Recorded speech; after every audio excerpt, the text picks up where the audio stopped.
자, 첫 순서 바로 시작해 볼 텐데요. 주요 이슈 마켓 리더와 함께 해결해 보겠습니다. 화면으로 주제 만나보시죠. 악순환 고리 속 투자 전략 어떻게 세워봐야 할까요? 앞서서 변동성이라는 단어를 말했는데 일각에서는 변동성이 칼춤추는 시기다라고도 이야기를 합니다. 언제까지 이런 흐름이 이어질 건지 오늘은 대신증권 리서치센터의 이경민 팀장 모시고 함께 이야기 나눠보겠습니다. 어서 오세요. 네, 안녕하십니까. 네. 저희가 1월, 2월, 네. 3월 이제 한 달에 한 번씩 뵙고 있는 네. 것 같은데 네. 기다렸습니다. 네. 1월, 2월 계속 여기 나와서 해주셨던 이야기 네. 그리고 개인적으로 올리신 리포트 내용 계속 적중하고 있지 않습니까? 적중하는 건 아닌 것 같은데. 네. 그래도 또 저희 입장에서는 네. 뭐 신이 아니고선 예상할 수 없는 이 시장 속에서 네. 이 되게 도움이 되는 말씀을 많이 해주고 계셨어요. 그래서 오늘은 또 어떤 전략이 있을지 궁금한데 네. 일단 당장 눈앞에 놓여있는 시장부터 체크를 해보겠습니다. 냉탕과 온탕을 오가고 있고 어제는 뭐 온통 빨간불이더니 맞습니다. 오늘은 또 온통 파란불이고 네. 시청자 한 분이 저한테 하락한다고 무조건 나쁜 건 아니에요, 앵커님 네. 그러더라고요. 네. 오히려 매수 기회잖아요. 네, 네. 제가 반성을 많이 했어요, 네, 그걸 네, 보고. 맞습니다. 어떻게 보세요, 요즘 흐름? 일단은 변동성이 너무 커졌죠. 맞아요. 채권 시장 변동성이 이어서 외환 시장 변동성 그리고 주식시장 변동성이 커지고 있는 상황이고 무엇보다 문제는 1월 달에 급등을 이끌었던 것은 금리 인하를 많이 할 수 있다는 네. 기대.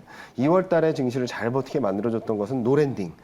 경기는 고강도 긴축에도 불구하고 경기 성장은 계속되면서 물가도 잡을 수 있다라는 기대를 하면서 좀 버텨왔었는데 최근 실리콘밸리뱅크 여기에 의해서 뭐 크레딧 스위스까지 이슈가 들어오면서 시장에서는 변동성, 불안 심리가 좀 커졌다라고 생각하고 있습니다.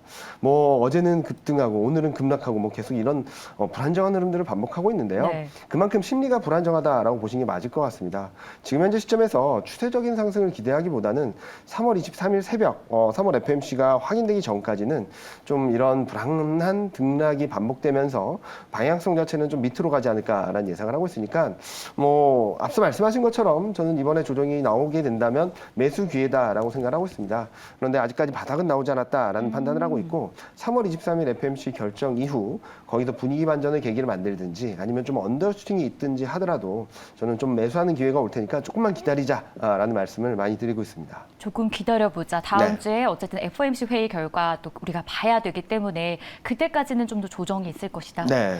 그렇다면 지금 뭐 SVB도 마찬가지고 크레딧 스위스도 그렇고 업종이 지금 같은 업종 내에서 이런 악재 아닌 악재가 네. 터지고 있어서 이 부분도 좀 시장에서 점검해 볼 필요 있지 않을까 싶어요. 앞으로도 이런 일이 계속 일어날 수 있다. 네. 그러니까 너무 이번 이슈에 불안해하지 말아라라는 시각도 있더라고요. 뭐 일단은 지금의 사태의 가장 큰 문제는 앞서 말씀드린 것처럼 노랜딩. 이만큼 긴축을 했음에도 불구하고 경기는 괜찮을 거야라는 네. 기대를 했었던 상황에서 고강도 긴축으로 인한 부정적인 여파들이 현실화됐다라는 게 가장 큰 이슈다라고 생각하고 있고요. 따라서 이런 것들이 하나둘씩 가시화되면서 시장은 충격을 받을 수밖에 없다라고 생각합니다. 그런데 정부, 중앙은행 모두 나서서 이런 사태들이 확산되고 더 증폭되는 것들을 막으려는 움직임들이 계속되고 있거든요. 그렇게 본다면 불안 심리 그리고 기대했던 노랜딩까지 기대했던 심리가 무너지는 것에 따른 시장의 불안한 흐름들은 불가피하다라고 하더라도 이게 시스템 리스크, 그러니까 2008년 금융위기처럼 확산될 수 있을지 여부는 아직까지는 아니다라는 생각을 하고 있고요. 다행이네요. 다만 너무 큰 기대했던 부분들이 되돌리는 과정에서 시장의 변동성은 커질 수밖에 없고 또 하나 변수는 최근 채권 금리는 많이 떨어지고 있습니다. 네. 그런데 어제 보면은 달러가 반등을 했죠. 맞아요. 미국 변수가 아니라 유럽 변수가 들어오다 보니까 지금 시점에서는 달러화 움직임들을 좀 더 주목해서 보시면 좋을 것 같고요. 뭐 그러면 이 은행들이 막 무너지는 거 아니냐? 실리콘밸리뱅크 그리고 크레딧 스위스 워낙 취약했던 구조적으로 좀 취약했던 은행들이라는 점에 있어서 쉽게 생각하면 이런 그림이죠. 코스피 100종목이 있고 하위 100종목이 있는데 하위 100종목이 흔들린다라 그래서 코스피가 무너질 것인가? 아니죠. 그런 건 아니겠죠. 그런 데에 있어서 이 하위 100종목에 대해서 불안감들, 그러니까 취약한 은행들에 대한 보조, 지원 이런 것들로 인해서 이 위기가 그 안으로 더 큰 종목들로 큰 기업들로 확산되는 것을 제한하는 것들은 이어지게 된다면 저는 시장 흐름들은 단기적으로 불안 심리에 의해서 등락은 있겠지만 추세적인 방향성이 더 밑으로 가는 그림은 아닐 것이다라고 생각하고 있습니다. 정말 도움이 되는 말이었습니다. 네. 어쨌든 시장 안에서 불안감은 있지만 이게 더 하락적으로 지속되기에는 이슈 자체가 그렇게 뭐 시장 전체로 여파를 미치진 네. 않을 것이다. 좀 이렇게 정리해 보도록 하겠습니다. 자, 그러면은 저희 연준의 스탠스도 좀 체크를 해봐야겠죠. 일주일 정도 앞두고 있는 상황인데 아무래도 최근에 뭐 지표도 네. 저희 예상치와 부합하게 최근에 CPI 나와줬고 네. 이런 흐름 속에서 저희가 연준이 어떻게 금리를 결정할 것인가 예상 어느 방향으로 보세요? 일단은 25bp 금리 인상 가능성 열려 있다라고 생각하고 있습니다. 그 정도면 다행이지 않습니까? 그 정도면 다행인데 네. 지금 시장의 기대가 너무 과도하다라는 거죠.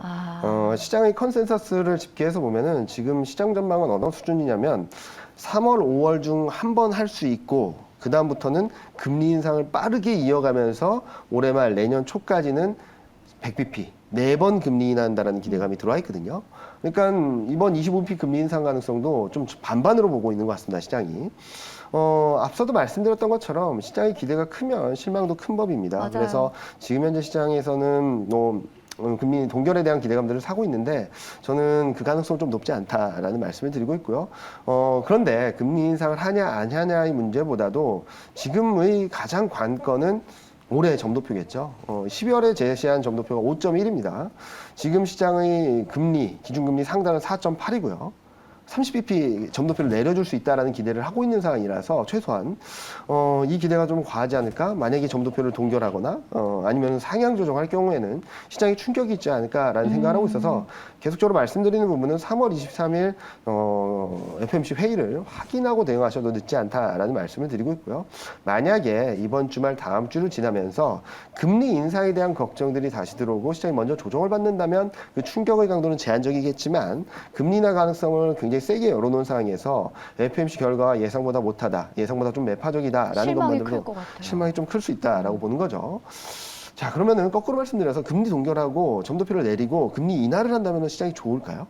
또 좋다고 하기도 또 애매하지 않습니까? 저는 그게 더 위험하다고 생각하고 네. 있습니다. 왜냐면은 여기서 물가를 잡겠다라고 1년 넘게 강조를 해왔던 상황에서 물가가 6%대고 코어 CPI도 5%대인데 물가 통제를 포기한 듯한 뉘앙스를 내비칠 수 있고요. 그거는 연준 중앙은행의 사명, 임무를 포기한다라는 의미랑 똑같고요. 또 한편으로는 실리콘밸리뱅크, 크레딧 스위스 취약한 은행들의 사태로 인해서 연준의 통화 정책 방향성 자체가 바뀌어버린다. 원래 목표를 버리고서 그러면은 거꾸로 역효과가 날 거라고 생각합니다. 그러네요. 야, 이게 얼마나 위험하면은 연준까지 목표를 버리고선 움직일까? 그러면은 오히려 더 뱅크런이 더 세게 나오겠죠. 그래서 연준의 입장에서는 지금 시점에서는 큰 문제 없다. 우리가 충분히 제어하고 있고 확산을 제어하고 있다. 걱정하지 말라라는 스탠스와 함께 물가를 잡기 위해서 우리는 여전히 긴축 사이클을 이어가는데 향후 위기 위험 요인들은 계속적으로 체크하고 통제할 테니까 너무 걱정하지 말라는 시그널이 좋지. 시장에서 기대하는 대로 금리 인하를 무조건 하겠습니다라고 한다면 단기적으로는 좀 안도할 수는 있겠지만 더 큰 위험이 도사리고 있다라는 말씀을 드리고 싶습니다.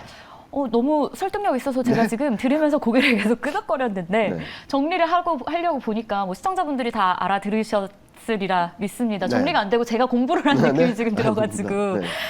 그래서 궁금한 건 이제 투자자들의 심리가 또 개선돼야 되지 않겠습니까? 개선될 만한 이슈가 찾기가 좀 어려운 시장이에요.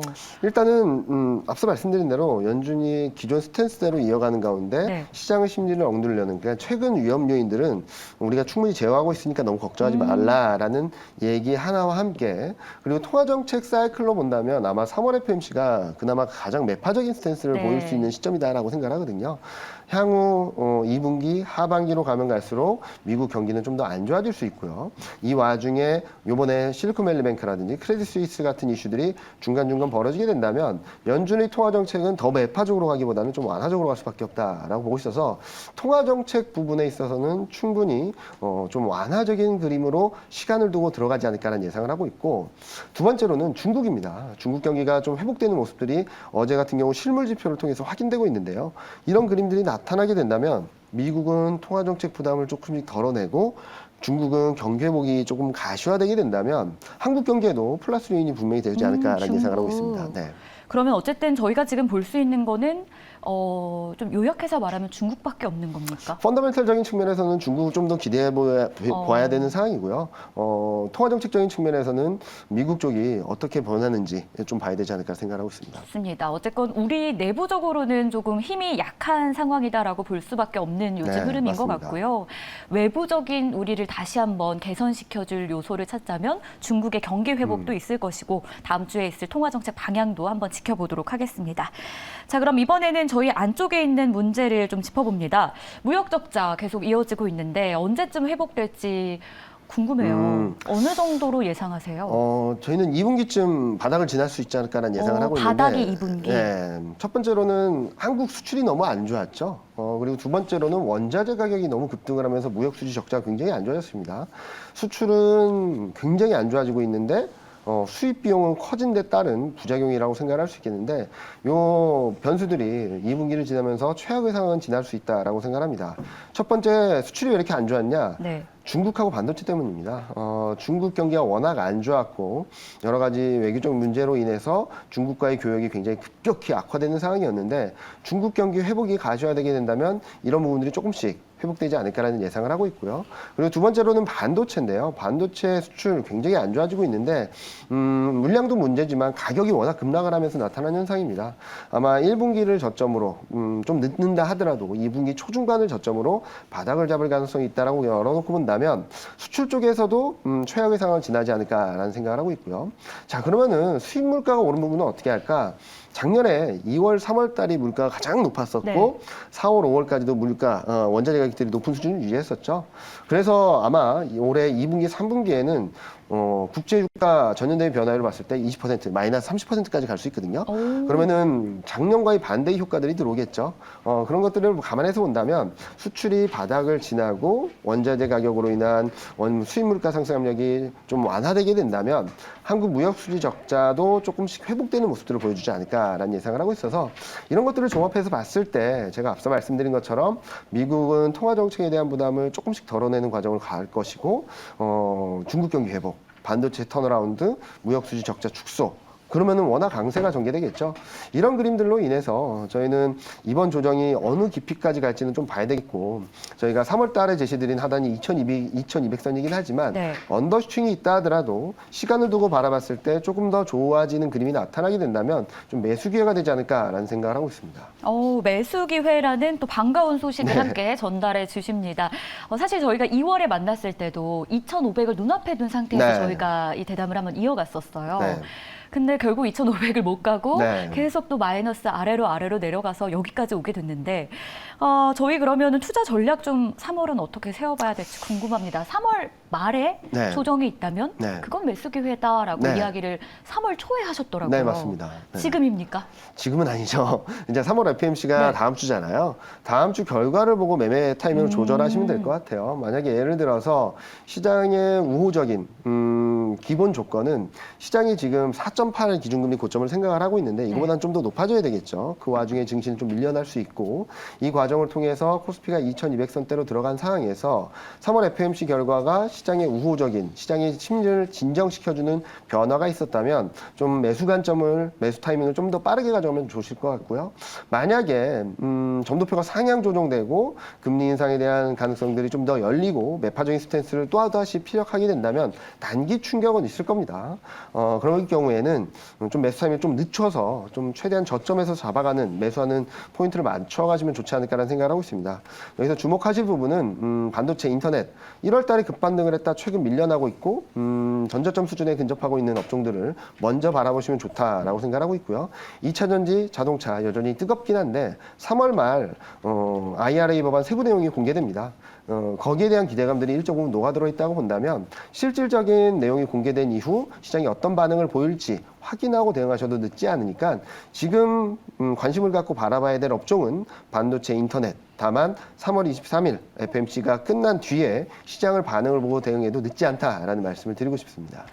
그렇다면 지금 말씀해주신 반도체, 인터넷 관련한 종목들은 한 중기 관점에서의 전략 같다라는 느낌이 들어요. 네, 맞습니다. 그렇다면 저희는 단기도 굉장히 궁금하거든요. 이번 주는 그럼 지켜보자 전략입니까? 일단은 포트폴리오 투자 증시가 빠져도 덜 하락하는 게 있으면 좋겠다라고 하시는 분들한테는 네.